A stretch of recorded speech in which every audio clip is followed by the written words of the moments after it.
Un PDG milliardaire obsédé par le travail découvre un petit garçon résolvant l'équation célèbre, réputée insoluble de sa société. « Qui t'a appris ça ?» remarque-t-il, étonné. L'enfant le regarde avec un sourire triste. « Maman l'a fait », dit-il doucement, puis après une pause, « Tu ne te souviens vraiment pas de nous, n'est-ce pas ?» Avant de commencer l'histoire, n'oubliez pas de laisser un like et de vous abonner à la chaîne pour voir plus d'histoires comme celle-ci. Marcus Kutcher n'avait pas pris un jour de congé depuis presque 9 ans. Ce n'était pas quelque chose dont il se vantait, c'était simplement un fait, comme la couleur des murs de son bureau ou la manière dont son café arrivait toujours à 6h01, pas une minute plus tard. Kutcher Dynamics fonctionnait avec précision, et lui aussi.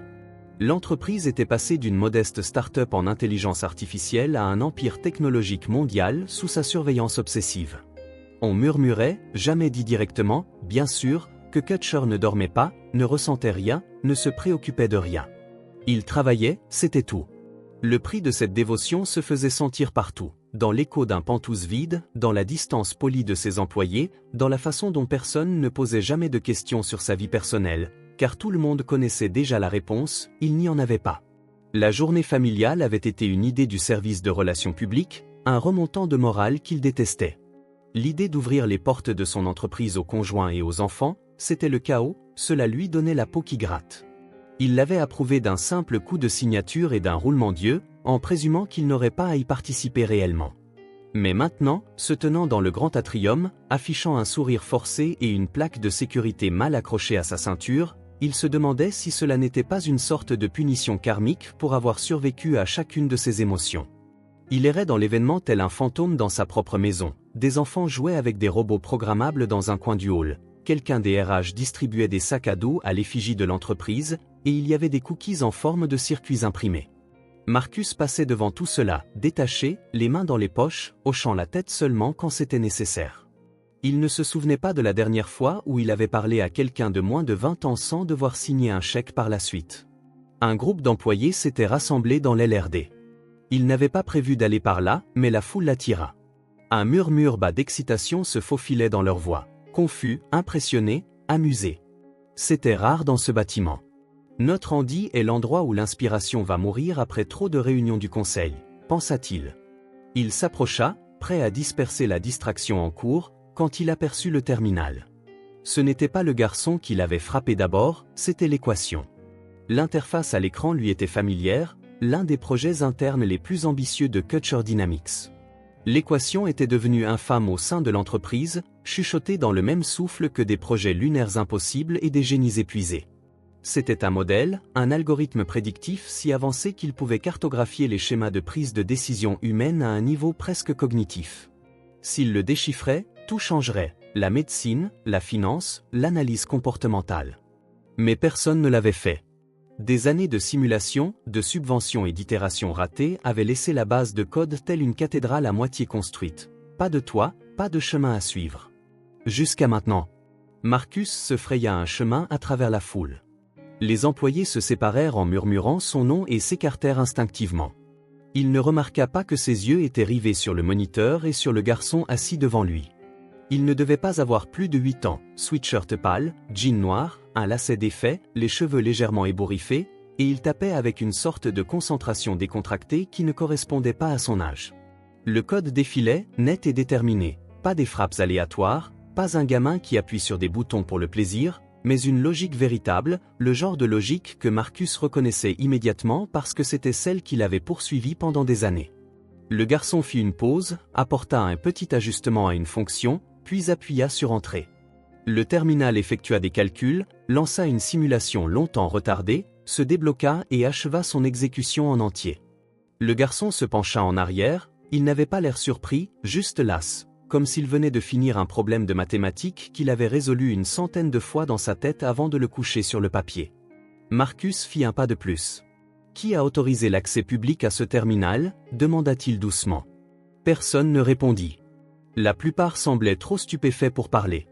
Il se concentra sur le garçon, essayant maintenant de se souvenir, ce n'était pas l'un des enfants du personnel. Il se serait souvenu d'un visage aussi net, aussi calme. Le gamin se tourna vers lui, conscient de l'attention, mais impassible. Marcus se pencha légèrement pour être à sa hauteur. « Qui t'a appris à faire ça ?» Le garçon ne répondit pas immédiatement. Son regard balaya le visage de Marcus comme s'il cherchait quelque chose, pas exactement de la reconnaissance, mais une confirmation, puis il esquissa un petit sourire de travers, ni suffisant, ni timide, simplement triste. « Maman l'a fait », dit-il doucement, puis, après une pause, « Tu ne te souviens vraiment pas de nous, n'est-ce pas ?» Ces mots résonnèrent comme du statique dans les oreilles de Marcus. Il resta figé, le bourdonnement des néons, les halètements discrets des curieux, le clignotement régulier du terminal, tout s'effaça sous le poids de cette question. Il ouvrit la bouche, mais aucun son ne sortit. Le garçon attendit une seconde de plus, puis se tourna à nouveau vers le terminal et commença à fermer des fenêtres comme si de rien n'était. Marcus resta là, immobile, le cœur battant plus fort qu'il ne l'avait fait depuis des années, soudain conscient de quelque chose qui se fissurait au plus profond de lui, pas un souvenir encore, mais la forme d'un souvenir se frayant un chemin à la surface. Et le garçon, il n'expliqua rien, n'offrit pas son nom. Il se contenta de passer, Marcus les mains dans les poches, comme si rien d'extraordinaire ne venait de se produire. Mais c'était le cas, et Marcus Kutcher savait, sans comprendre comment ni pourquoi, que rien dans sa vie ne serait plus jamais pareil après cela. La foule continuait de murmurer derrière lui quand Marcus fit un pas en avant et la fit taire d'un geste vif de la main. Personne ne protesta, la plupart s'étaient déjà mis à reculer, essayant de comprendre ce qu'ils venaient de voir.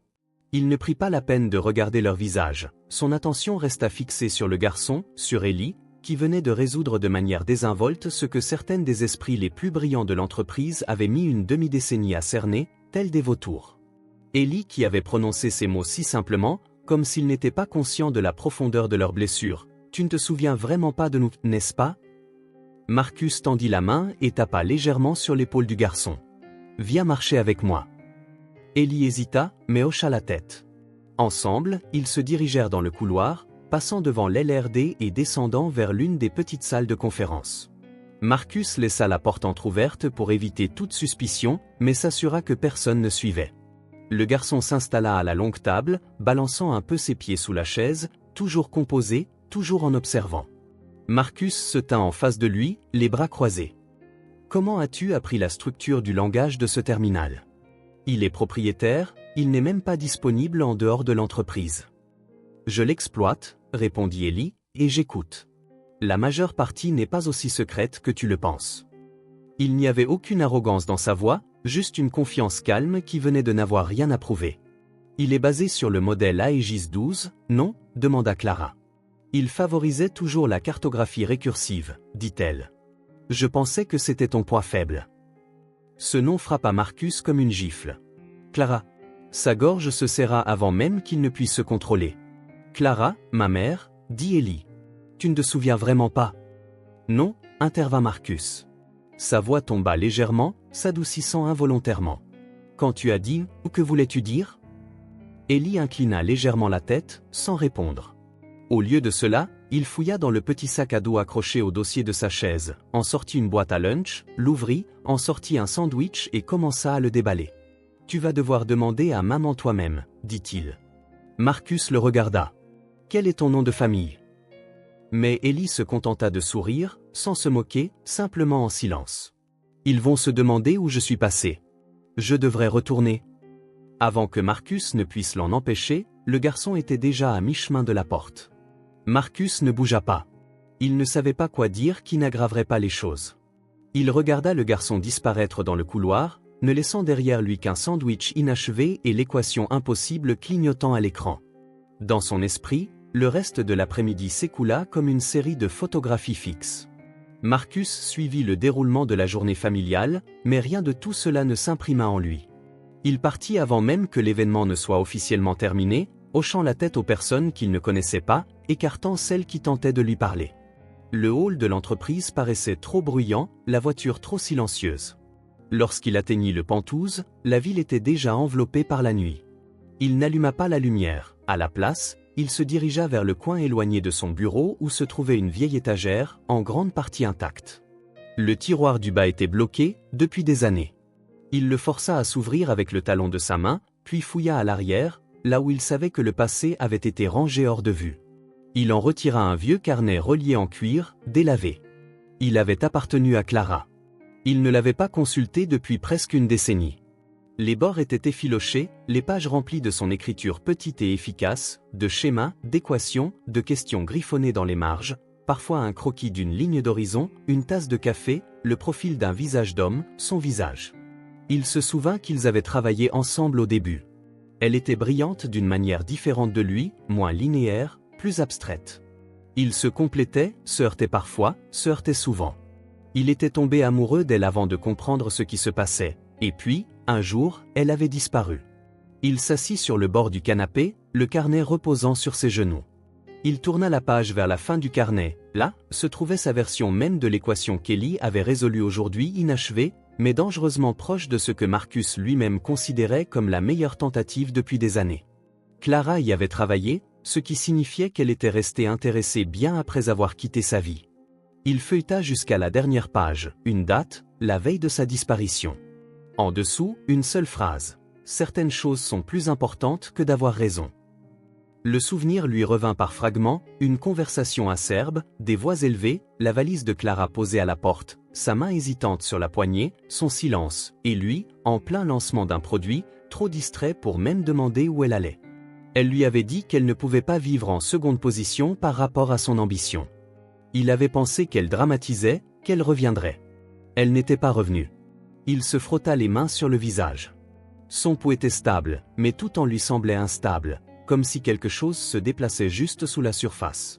Il referma le carnet, le serra contre sa poitrine un instant, puis le posa sur la table à côté de lui. Le garçon, Ellie, il ne l'inventait pas.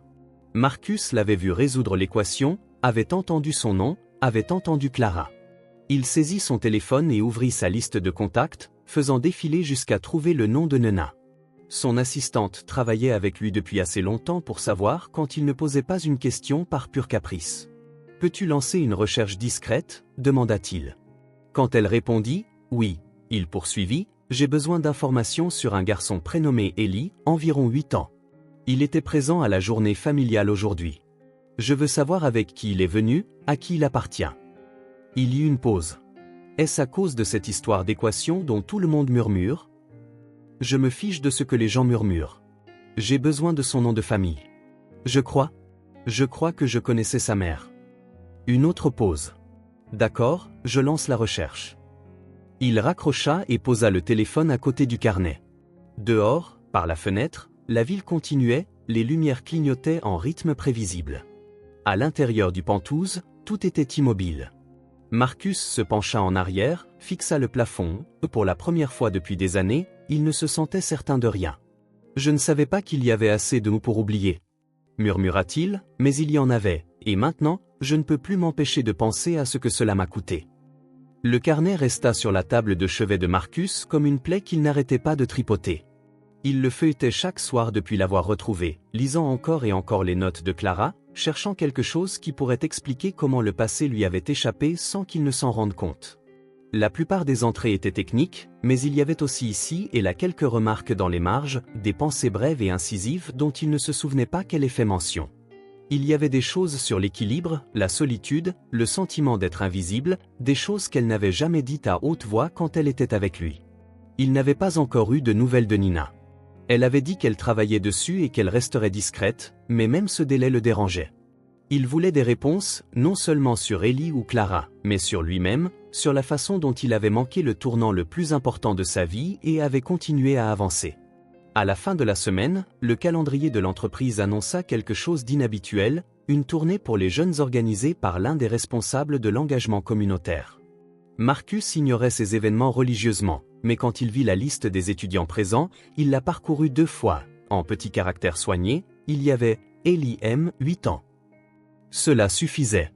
Le samedi matin, le personnel leva les yeux, incrédule, quand il sortit de l'ascenseur exécutif, vêtu de jean et d'une veste coupe-vent, avec sa plaque accrochée négligemment à la ceinture. Il ne dit pas grand-chose, se contentant de demander où étaient les enfants. Le responsable de l'étage balbutia quelque chose à propos du 4e niveau de l'aile innovation, et Marcus s'y dirigea comme si cela faisait partie de son travail. Quelques personnes tentèrent de poser des questions, mais il les contourna. La coordinatrice de l'engagement faillit trébucher lorsque Marcus proposa lui-même de faire visiter les locaux aux enfants.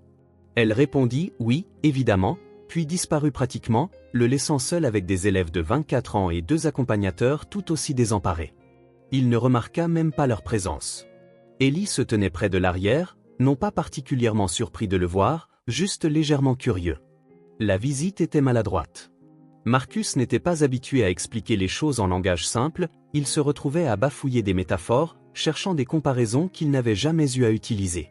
Il les conduisit à travers un espace d'assemblage de robots, une salle de test d'interface, et même un entrepôt rempli de racks de serveurs bourdonnants comme une créature vivante. Quelques enfants s'ennuyaient à mi-parcours, mais pas Ellie. Il restait proche, posant parfois une question pointue, du genre qui forçait Marcus à s'arrêter et à repenser sa manière d'expliquer, chaque fois qu'Ellie arrivait à la réponse plus vite que prévu, et souriait, comme s'il ne cherchait pas à impressionner qui que ce soit, mais suivait simplement une idée. À la fin de la tournée, ils se séparèrent en petits groupes. Marcus proposa d'emmener Ellie et 2 autres garçons à l'étage supérieur de RD, normalement interdit, mais il le présenta comme un accès spécial. L'un des autres garçons se plaignit de vouloir une collation, alors un accompagnateur lui proposa de le ramener à la salle de repos, et le 3e garçon suivit. Il ne restait plus que Marcus et Ellie dans l'ascenseur. Les portes se refermèrent, puis les lumières clignotèrent. Un bip discret se fit entendre. Marcus fronça les sourcils et chercha le panneau, juste au moment où l'ascenseur s'éteignait. « Sérieusement » murmura Marcus. Ellie leva les yeux depuis sa position sur le sol, fouillant dans un petit sac à dos. « Coupure de courant, nous avons des générateurs de secours. Cela ne devrait pas arriver. » Marcus appuya sur quelques boutons, mais rien ne réagit. Cet appareil a été inspecté la semaine dernière. Ellie sortit un petit tournevis et une mini-lampe de poche, du genre que l'on trouve dans les kits porte-clés. « C'est le port de service », dit-il. Si l'interrupteur de sécurité se coince, cela fige le contournement. Marcus le regarda. « Qu'est-ce que tu comptes faire avec ce tournevis ? » « Je ne vais rien casser, je vais juste faire sauter le panneau. » Il se déplaça vers le coin, fit sauter la fente d'interface inférieure et commença à tâtonner. Au bout d'un moment, l'ascenseur fit un sursaut, puis reprit son bourdonnement discret, les lumières se rallumèrent et le panneau redémarra. Marcus observa, mi-amusé, mi-stupéfait. « Tu viens de réacheminer le verrou de sécurité ? » « Pas de manière permanente, » répondit Ellie en se levant et en tapotant son jean. « Tu devras quand même faire réparer ça, mais pour l'instant, ça passe. » Marcus ne savait pas s'il devait rire ou appeler la sécurité. « Tu es toujours aussi débrouillard ?» demanda-t-il.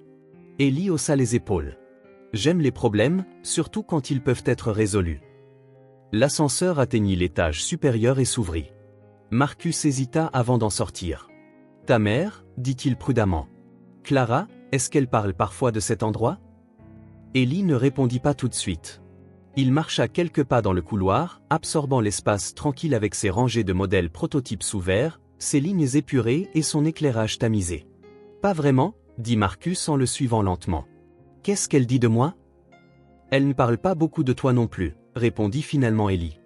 Les mots n'étaient pas amers, ils étaient juste simples, ce qui les rendait encore plus durs. « Elle devait me détester, » murmura Marcus. « Elle ne te détestait pas, » dit Ellie d'un ton réfléchi. Elle a juste cessé d'attendre quoi que ce soit de toi. Ces mots frappèrent fort. Marcus ne chercha pas à masquer sa réaction. Ellie, à son crédit, ne semblait pas prendre plaisir à l'effet qu'il produisait. Il ne dit rien d'autre. Il se mit à marcher de nouveau, tandis que Marcus le suivait jusqu'à la porte d'entrée. « Tu n'es pas comme je t'imaginais, » dit le garçon. Marcus baissa les yeux. « Comment m'imaginais-tu ?»« Pire, » admit Ellie. « Mais plus grand. » Marcus sourit. « Je prends ça. » Il sortit, l'air frais à l'extérieur, le ciel commençant à s'assombrir.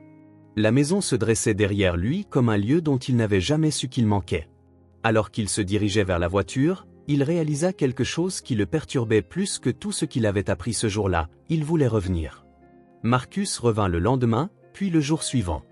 Au début, Clara semblait hésiter à laisser cela devenir une routine. Elle ne s'y opposait pas, mais elle n'invitait pas non plus. Pourtant, Marcus revenait. Il apporta même un jour le petit déjeuner au juste des bagels et du café, incertain de leur goût, et Ellie sourit en se moquant de la commande de café. « Tu bois cette bouillie par choix ?» Marcus éclata d'un rire discret, secouant la tête, et quelque chose dans ce rire fit faire une pause à Clara en plein milieu du couloir. C'était familier, non seulement parce que cela faisait des années, mais parce que c'était simple, presque enfantin. En milieu de semaine, il aidait Ellie à trier une vieille boîte de Lego posée sur le sol du salon. Il construisait des tours qui n'avaient aucun sens structurel, puis les faisait tomber volontairement. Marcus marcha sur quelques pièces et ne jura même pas, il se laissa tomber sur le tapis comme si cela faisait partie du jeu. Clara observait depuis la cuisine, les bras croisés, les yeux passant de l'un à l'autre, puis se posant sur l'évier à moitié rempli. Marcus semblait à l'aise dans un espace qu'il n'avait pas mérité, ce qui l'effrayait plus qu'il ne voulait l'admettre. Mais avec lui, Ellie semblait plus léger, moins agité, plus concentré, alors elle ne dit rien. La matinée commença à se fondre dans quelque chose de presque normal. Marcus arrivait tôt, légèrement détendu, portant toujours l'air de quelqu'un qui dirigeait un empire mais qui apprenait désormais à rester tranquille. Il ne répondait pas à tous les appels professionnels. Une fois, Clara entra et le trouva en train de lire un roman pour enfants sur le voyage dans le temps, balbutiant des dialogues entre des personnages aux noms comme Sarnak et Key. Ellie riait tellement qu'il faillit tomber du canapé.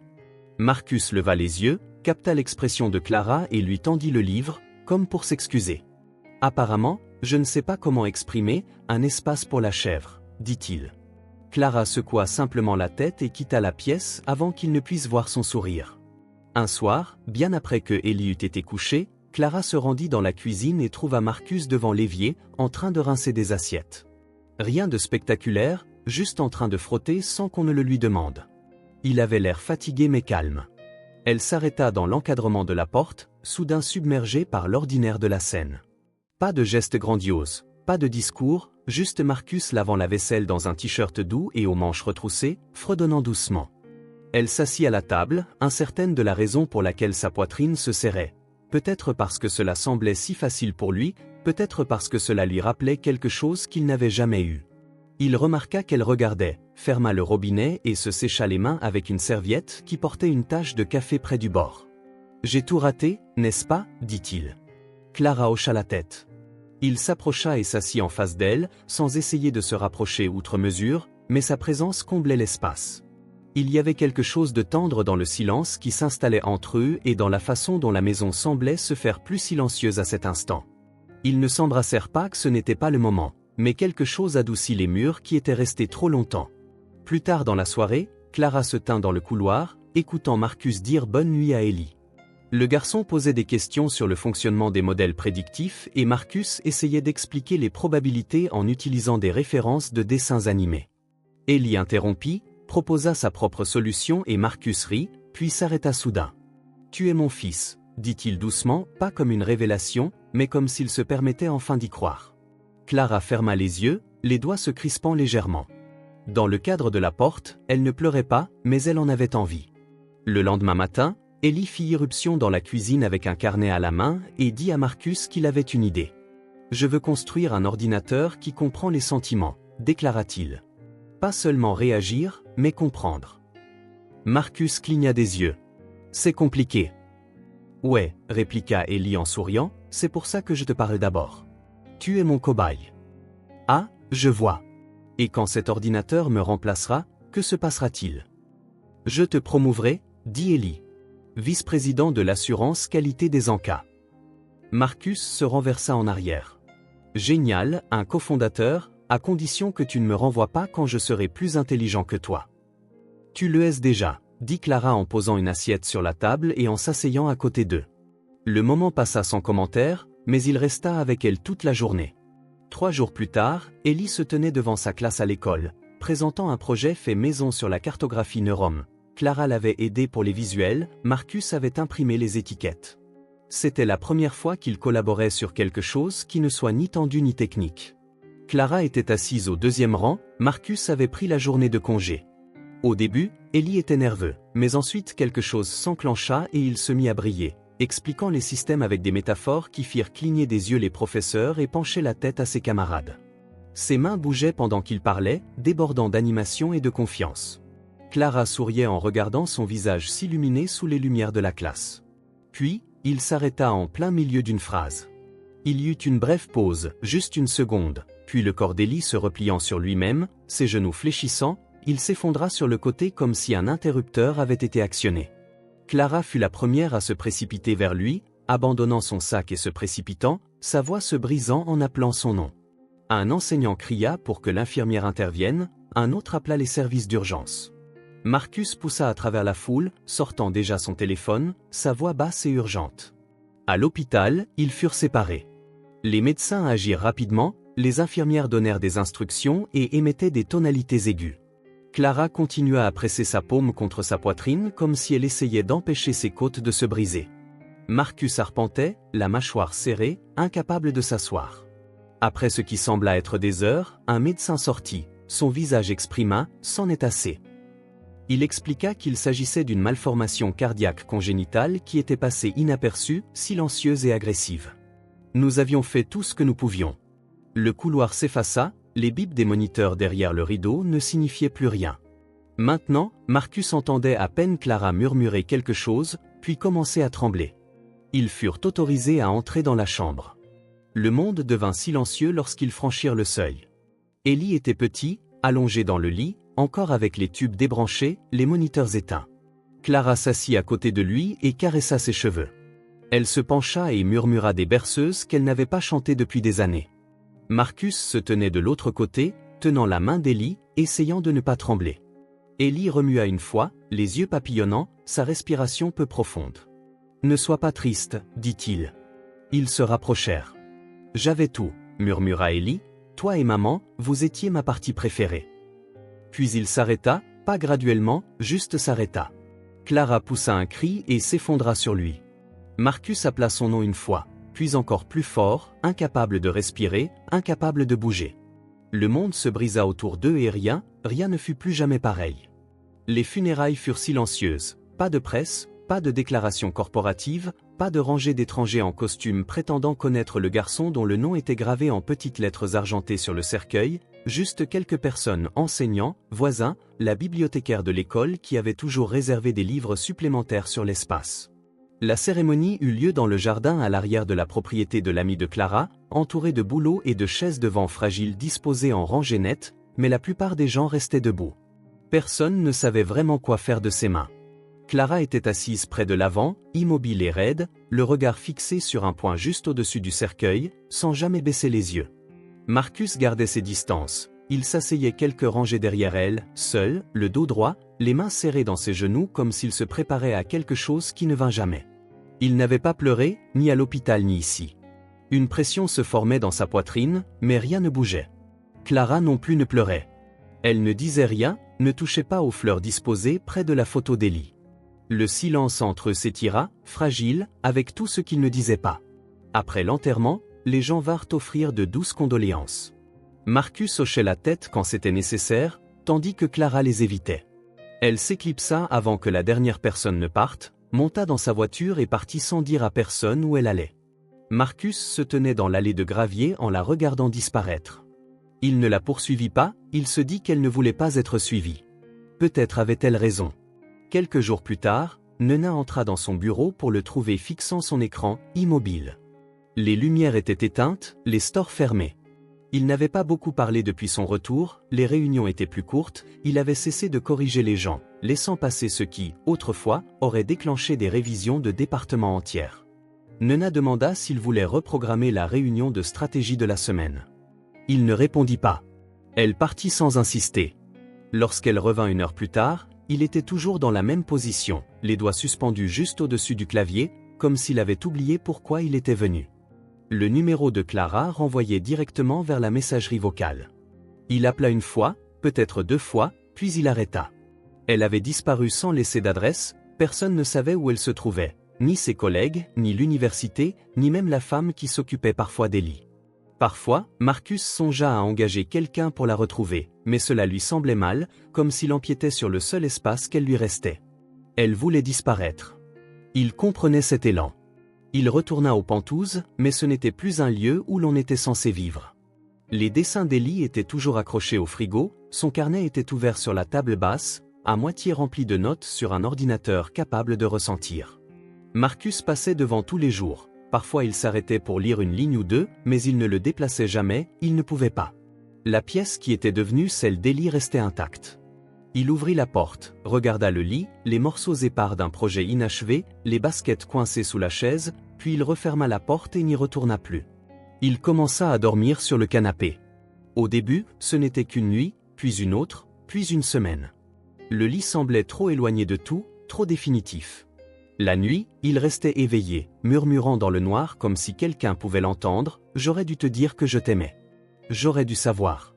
J'aurais dû faire quelque chose. » Parfois, il prononçait le nom d'Ellie à voix haute juste pour l'entendre, parfois il ne disait rien du tout. Un après-midi, Marcus se tenait dans son bureau, fixant un dessin collé au mur. C'était quelque chose qu'Ellie avait laissé derrière lui après son ébauche abstraite tuant, un croquis de formes et de lignes destiné à représenter comment il imaginait les données émotionnelles. « Ce n'est pas fini », avait-il dit en haussant les épaules, comme s'il y aurait toujours le temps de le finir plus tard. Nena entra sans frapper. « Il est toujours à toi », dit-elle doucement. Marcus ne bougea pas. « Même maintenant, tu peux disparaître, continua-t-elle, ou tu peux le porter en avant. » Il ne répondit pas, mais les mots restèrent avec lui. Le lendemain matin, il monta dans sa voiture et conduisit 4 heures sans dire à personne où il allait. Il ne répondit ni aux appels, ni aux courriels.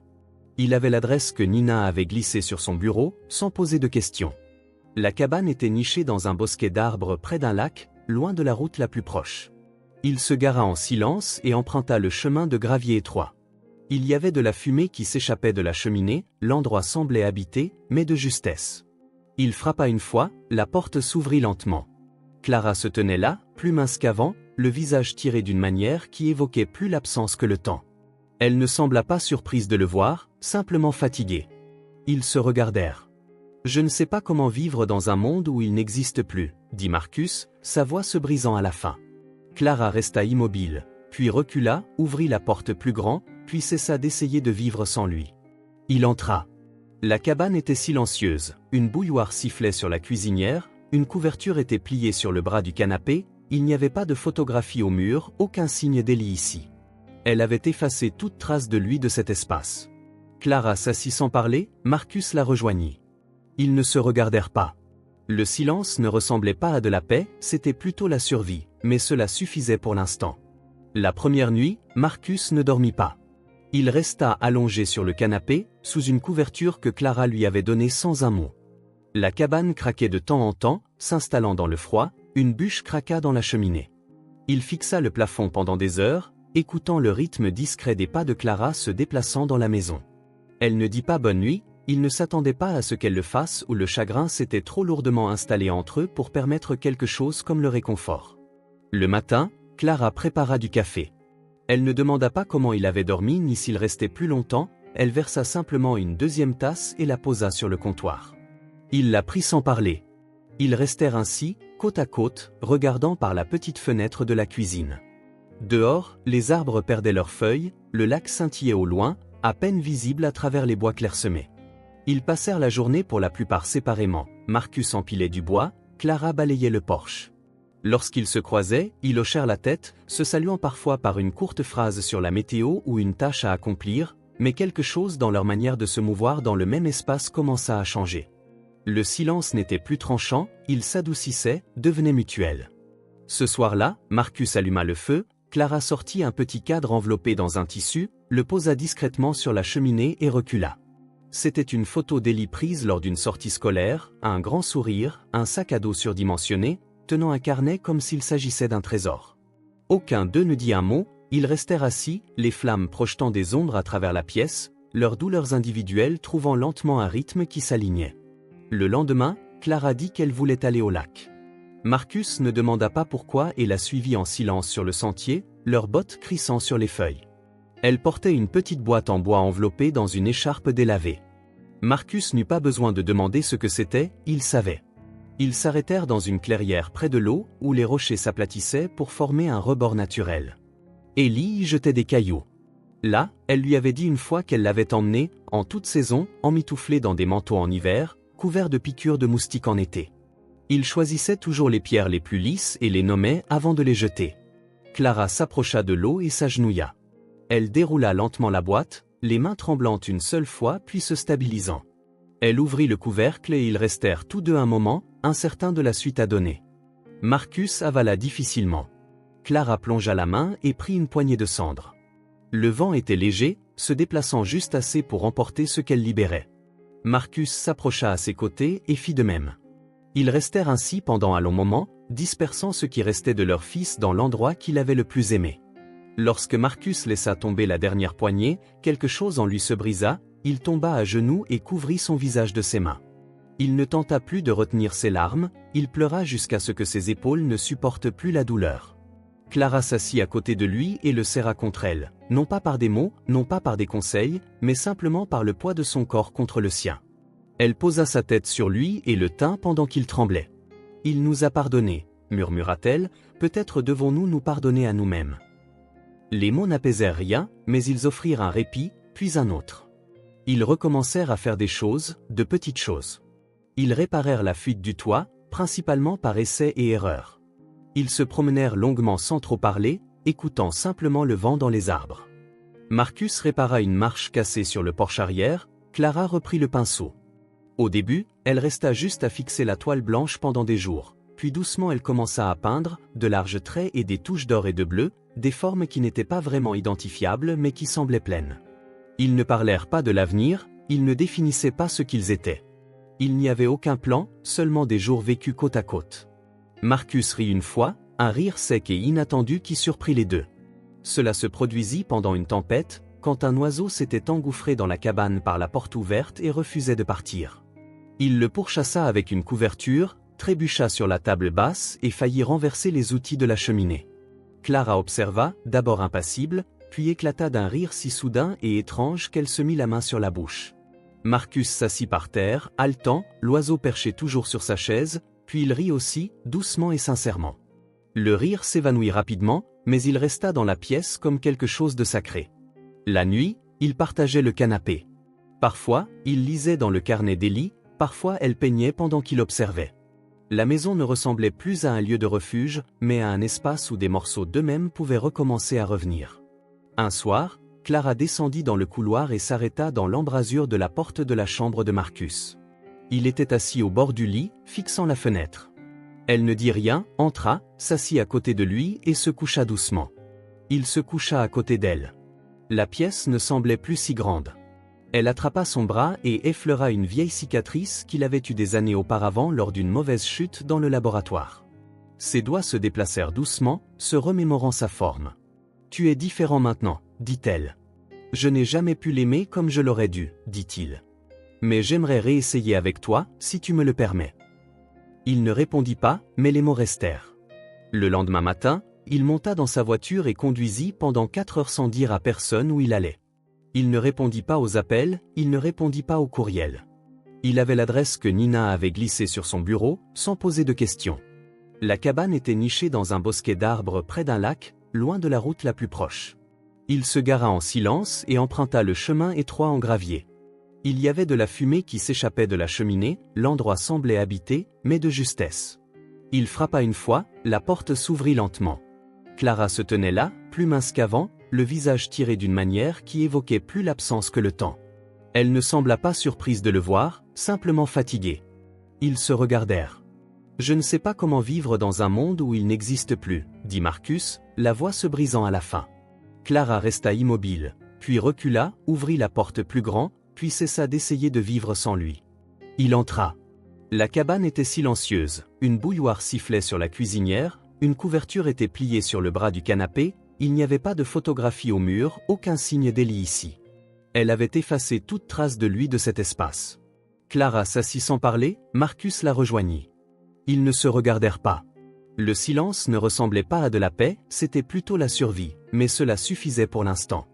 La première nuit, Marcus ne dormit pas. Il resta allongé sur le canapé, sous une couverture que Clara lui avait donnée sans un mot. La cabane craquait de temps en temps, s'installant dans le froid, une bûche craqua dans la cheminée. Il fixa le plafond pendant des heures, écoutant le rythme discret des pas de Clara se déplaçant dans la maison. Elle ne dit pas bonne nuit, il ne s'attendait pas à ce qu'elle le fasse ou le chagrin s'était trop lourdement installé entre eux pour permettre quelque chose comme le réconfort. Le matin, Clara prépara du café. Elle ne demanda pas comment il avait dormi ni s'il restait plus longtemps, elle versa simplement une deuxième tasse et la posa sur le comptoir. Il la prit sans parler. Ils restèrent ainsi, côte à côte, regardant par la petite fenêtre de la cuisine. Dehors, les arbres perdaient leurs feuilles, le lac scintillait au loin, à peine visible à travers les bois clairsemés. Ils passèrent la journée pour la plupart séparément. Marcus empilait du bois, Clara balayait le porche.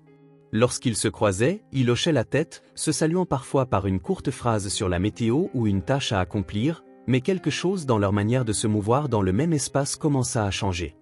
Le silence n'était plus tranchant, il s'adoucissait, devenait mutuel. Ce soir-là, Marcus alluma le feu, Clara sortit un petit cadre enveloppé dans un tissu, le posa discrètement sur la cheminée et recula. C'était une photo d'Ellie prise lors d'une sortie scolaire, un grand sourire, un sac à dos surdimensionné, tenant un carnet comme s'il s'agissait d'un trésor.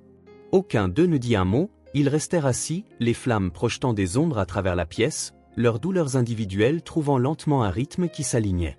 Le lendemain, Clara dit qu'elle voulait aller au lac. Marcus ne demanda pas pourquoi et la suivit en silence sur le sentier, leurs bottes crissant sur les feuilles. Elle portait une petite boîte en bois enveloppée dans une écharpe délavée. Marcus n'eut pas besoin de demander ce que c'était, il savait. Ils s'arrêtèrent dans une clairière près de l'eau, où les rochers s'aplatissaient pour former un rebord naturel. Ellie y jetait des cailloux. Là, elle lui avait dit une fois qu'elle l'avait emmené, en toute saison, emmitouflé dans des manteaux en hiver, couverts de piqûres de moustiques en été. Il choisissait toujours les pierres les plus lisses et les nommait avant de les jeter. Clara s'approcha de l'eau et s'agenouilla. Elle déroula lentement la boîte, les mains tremblantes une seule fois puis se stabilisant. Elle ouvrit le couvercle et ils restèrent tous deux un moment, incertains de la suite à donner. Marcus avala difficilement. Clara plongea la main et prit une poignée de cendre. Le vent était léger, se déplaçant juste assez pour emporter ce qu'elle libérait. Marcus s'approcha à ses côtés et fit de même.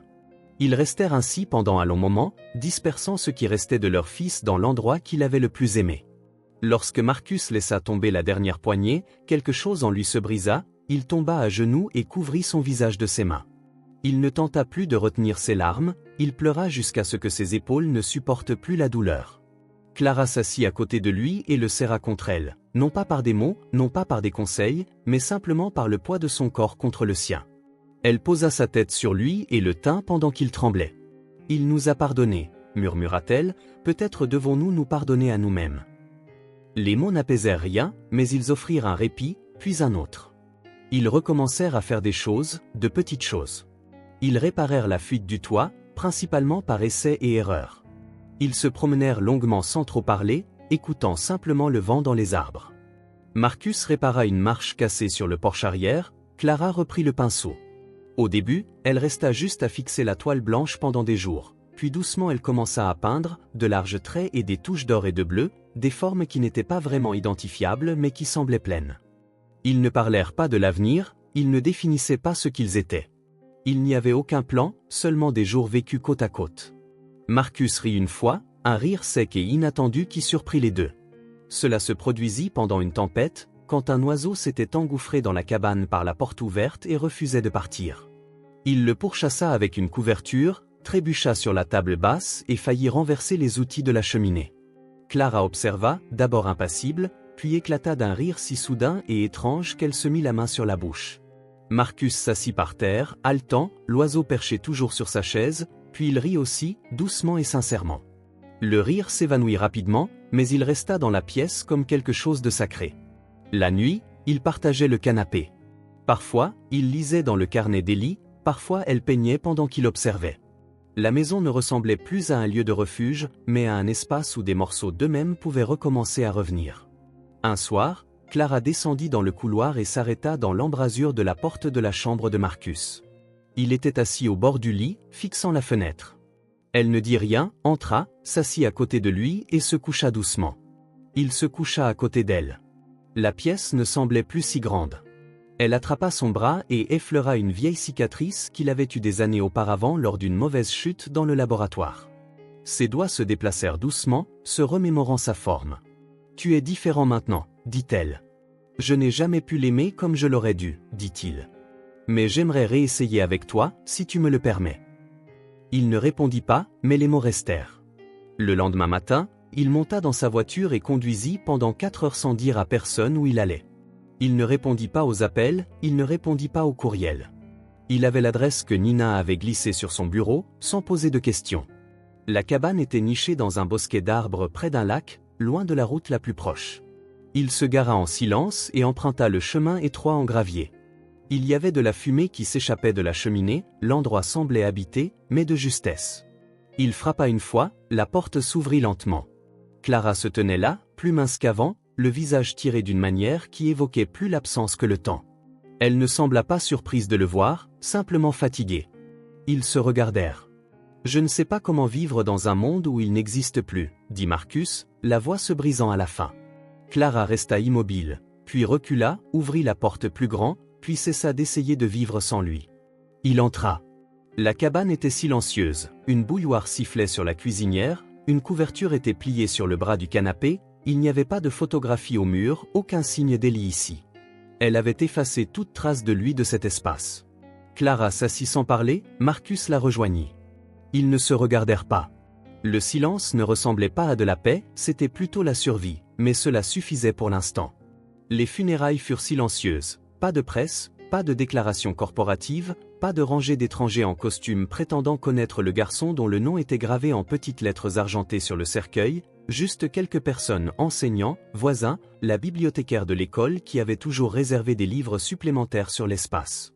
La cérémonie eut lieu dans le jardin à l'arrière de la propriété de l'ami de Clara, entouré de bouleaux et de chaises de banc fragiles disposées en rangées nettes, mais la plupart des gens restaient debout. Personne ne savait vraiment quoi faire de ses mains. Clara était assise près de l'avant, immobile et raide, le regard fixé sur un point juste au-dessus du cercueil, sans jamais baisser les yeux. Marcus gardait ses distances. Il s'asseyait quelques rangées derrière elle, seul, le dos droit, les mains serrées dans ses genoux comme s'il se préparait à quelque chose qui ne vint jamais. Il n'avait pas pleuré, ni à l'hôpital ni ici. Une pression se formait dans sa poitrine, mais rien ne bougeait. Clara non plus ne pleurait pas. Elle ne disait rien, ne touchait pas aux fleurs disposées près de la photo d'Ellie.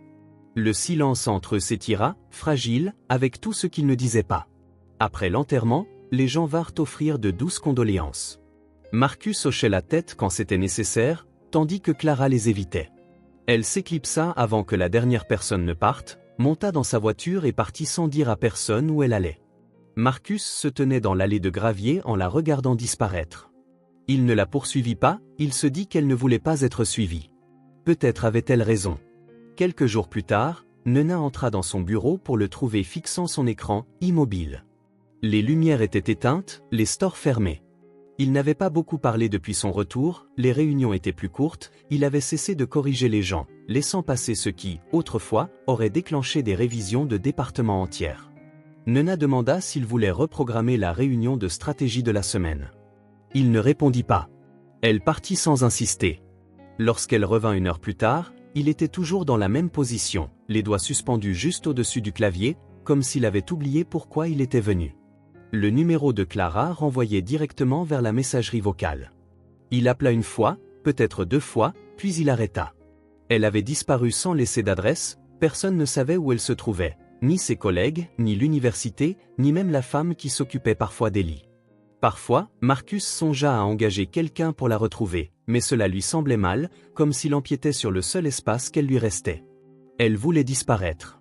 Il comprenait cet élan. Il retourna aux Pentouzes, mais ce n'était plus un lieu où l'on était censé vivre. Les dessins d'Ellie étaient toujours accrochés au frigo, son carnet était ouvert sur la table basse, à moitié rempli de notes sur un ordinateur capable de ressentir.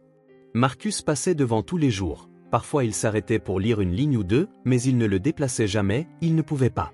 La pièce qui était devenue celle d'Ellie restait intacte. Il ouvrit la porte, regarda le lit, les morceaux épars d'un projet inachevé, les baskets coincées sous la chaise, puis il referma la porte et n'y retourna plus. Il commença à dormir sur le canapé. Au début, ce n'était qu'1 nuit, puis une autre, puis 1 semaine. Le lit semblait trop éloigné de tout, trop définitif. La nuit, il restait éveillé, murmurant dans le noir comme si quelqu'un pouvait l'entendre, « J'aurais dû te dire que je t'aimais. J'aurais dû savoir. J'aurais dû faire quelque chose. » Parfois, il prononçait le nom d'Ellie à voix haute juste pour l'entendre, parfois il ne disait rien du tout. 2 ans passèrent, calmes et pleins, pas faciles mais réguliers. Ils avaient quitté la ville 1 fois de plus, cette fois par choix, échangeant verre et trafic contre une maison nichée juste au-delà du vacarme. Des arbres bordaient l'arrière de la propriété et les matins étaient lents, du genre où la lumière prenait son temps pour entrer par les fenêtres. La maison était modeste, rien comme l'ancien monde de Marcus, mais elle leur convenait. Chaque pièce contenait quelque chose qu'ils avaient choisi ensemble, des étagères remplies de livres d'occasion, des planchers de bois qui craquaient d'une manière familière, une cuisine avec des tasses ébréchées et de la farine toujours présente là où elle n'aurait jamais dû être. Lena était entrée dans leur vie lors d'une pluie de printemps. Elle n'avait pas pleuré tout de suite, et pendant un moment, Marcus avait cessé de respirer, mais puis vint le son, petit et féroce, et Clara riait à travers ses larmes, les mains serrant les siennes. Il n'avait pas prévu de l'appeler ainsi, cela vint plus tard, doucement, à mi-voix, lors de l'une de ces nuits sans sommeil où elle ne parvenait pas à se calmer, et Clara la berçait dans le noir en murmurant comme un secret, « Lena, lumière ». Maintenant, elle marchait, parlait aussi, en bribes, ses mots se heurtant les uns aux autres dans la hâte de sortir. Elle avait déjà sa propre personnalité, avec des opinions tranchées, obstinées, avec l'habitude de mettre des livres dans des pots et des jouets dans des tiroirs destinés aux chaussettes.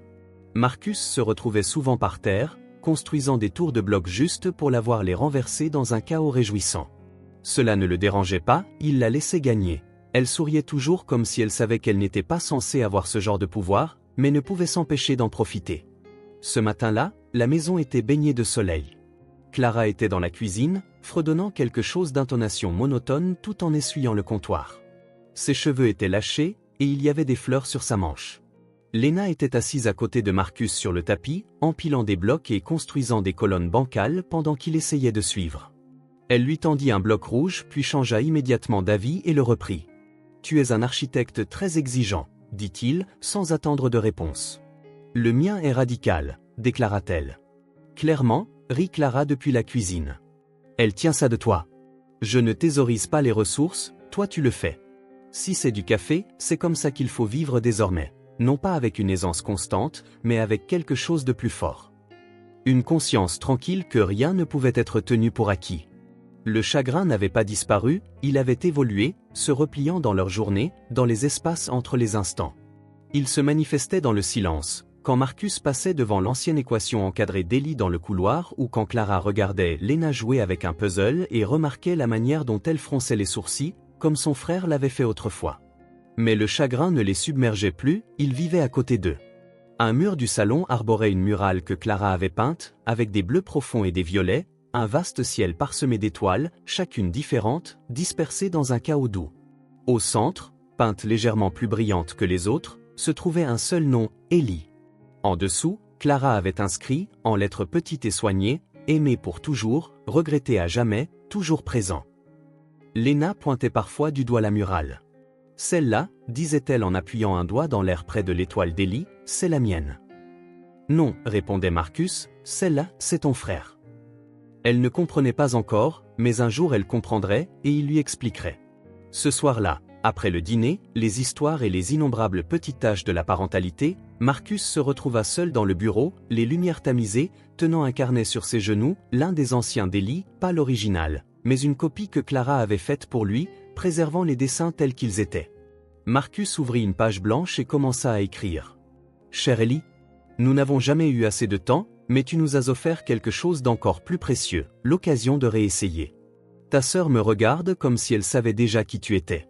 Parfois, quand elle construit quelque chose ou rit de choses trop grandes pour son âge, j'y vois un éclat de toi. La douleur n'est plus la même, mais elle m'arrête toujours. Je te porte dans chacune de mes décisions, dans la façon dont j'aime et dans la manière dont j'aime ta mère. Tu étais notre commencement, d'une certaine manière, tu es aussi notre éternité. » Il ferma le carnet et le tint un instant avant de sortir. Dehors, le soleil venait juste de commencer à se coucher, et les lumières du porche n'étaient pas encore allumées. Il entra dans la chambre d'enfant et souleva Lena de son berceau. Elle bougea, cligna des yeux vers lui, puis se blottit contre sa poitrine sans un mot. Il la porta dehors où Clara l'attendait déjà sur le balancelle du porche, une couverture sur les genoux. Elle se dégagea pour faire de la place. Marcus s'assit à côté d'elle, Lena nichée entre eux, à moitié endormie, le pouce dans la bouche. Une brise parcourut les arbres, et les carillons au-dessus de la porte émirent une douce chanson incertaine. Au loin, une vieille balançoire en bois, celle que Marcus avait rapportée de la cabane, se balançait légèrement, sa seule corde grinçant en rythme avec le vent. Ils restèrent ainsi longtemps, sans parler, sans avoir besoin d'expliquer quoi que ce soit. Ils étaient entiers et brisés, et en train de guérir ensemble. Si vous avez aimé cette histoire, n'oubliez pas de laisser un like, cela aide vraiment la chaîne. Et si vous voulez d'autres histoires réconfortantes et émouvantes comme celle-ci, cliquez sur s'abonner et activez les notifications pour ne jamais manquer une nouvelle vidéo. Dites-moi dans les commentaires ce que vous en avez pensé, j'aimerais beaucoup connaître vos réactions. Merci d'avoir regardé et à la prochaine histoire.